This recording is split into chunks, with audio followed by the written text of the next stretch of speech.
To the Ethiopian capital, Addis Ababa now, where the African Union's 38th summit has just started. Today's proceedings include the election of commissioners. South Africa has put forward 2 candidates for position. Newzroom Afrika's Ziyanda Ngcobo joins us live with more on what's expected. Ziyanda, good morning to you there. What kind of elections are we expecting today? Well, Stephen, I can tell you that today and tomorrow will be the 46th Ordinary and Executive Council. This is the meeting of foreign ministers where they will have their own progress update meeting on Agenda 2063. For an example, our Minister of International Relations, Ronald Lamola, is here. And the meeting takes place at a time when there's lots of conflict on the continent. We know then that on the 15th and 16th of February, there'll also be the election of a new AU chief chairperson. This is all important, Stephen, because on Saturday, our own president, Cyril Ramaphosa, will have his first G20 heads of state meeting on the sidelines of this AU summit. You'll know it's a big year for South Africa. The AU now has a permanent seat on the G20, so Africa's support will be critical to ensure that the African agenda that's placed on the table for the G20 summit is fulfilled. So yes, today there are commissioners who are going to be elected. 2 names have been put forward, Lerato Mataboge and Molapo Kopela. We had them on our channel yesterday. But I want to bring in someone who's familiar to us, Stephen, a former journalist who's now here at the AU, a senior advisor for the International Crisis Group, Liesl Louw-Vaudran. Thank you for your time.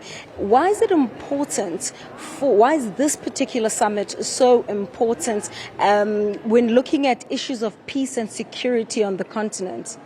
Yes, thank you for having me. It's extremely important because we do have huge crises on the continent affecting millions of people. And so it really is incumbent on African leaders to speed up their peacemaking efforts. And also the chair that will be elected, as you said, we are expecting to be much more active, dynamic, trying to organize, peacemaking, rally consensus by member states, because we have Sudan, we have the Eastern DRC, as you know, a crisis that is developing very fast. And so in terms of peace and security, another important decision that will be made here, in fact, by the Executive Council, the Minister of Foreign Affairs, is the election of 5 of the 15 members of the Peace and Security Council of the AU. That plays a really important role when it comes to,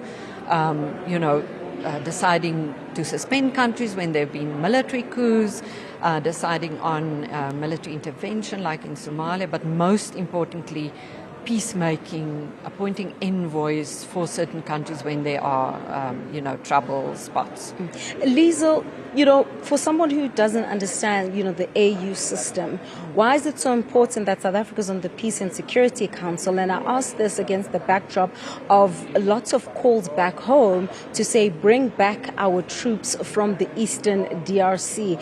And there's been a lot of criticism, leveled against our government. So in the bigger scheme of things, as the other side would say, it's important that South Africa plays a role in this peace and security. Just take us through the importance of a country like South Africa in a big year such as the G20 summit.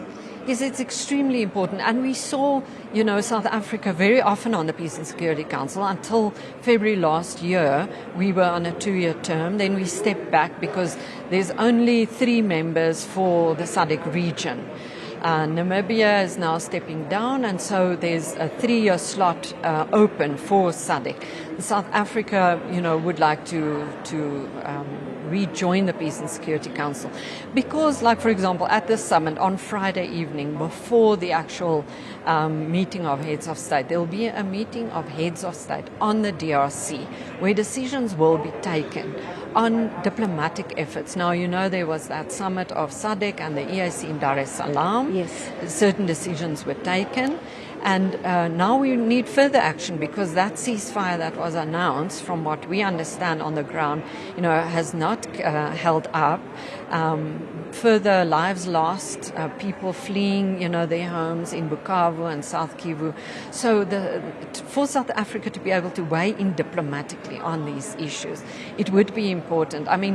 In fact, South Africa was chairing in early 2023 this PSC summit where President Ramaphosa actually, I think made a big contribution, because at that time, it was early 2023, we were chairing the Peace and Security Council here in Addis. You had President Paul Kagame and Felix Tshisekedi in the room for that summit. And we averted, in a way, an interstate conflict now for almost 2 years, because Angola has been also quite successful. But these AU-led, Angola-led process broke down in December when the leaders couldn't get together. So that's the aim, is if South Africa is in the PSC, we can influence that kind of politics.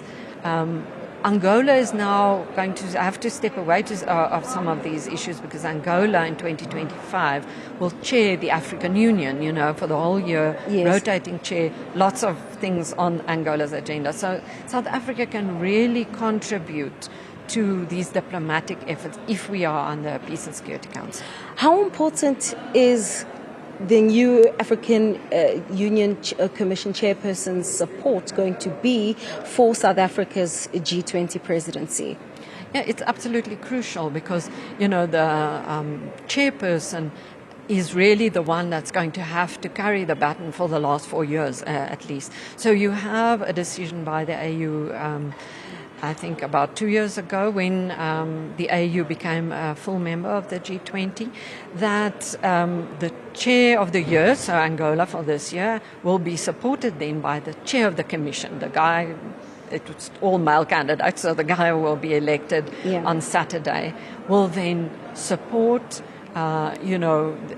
be in the meetings together with Angola. It's extremely important, and that's why it's a very difficult choice, because our sense, crisis group, we've looked at this. We really need someone very dynamic who can also, speak to other heads of state, weigh in on the process, and so it's a very important decision who is going to get this job.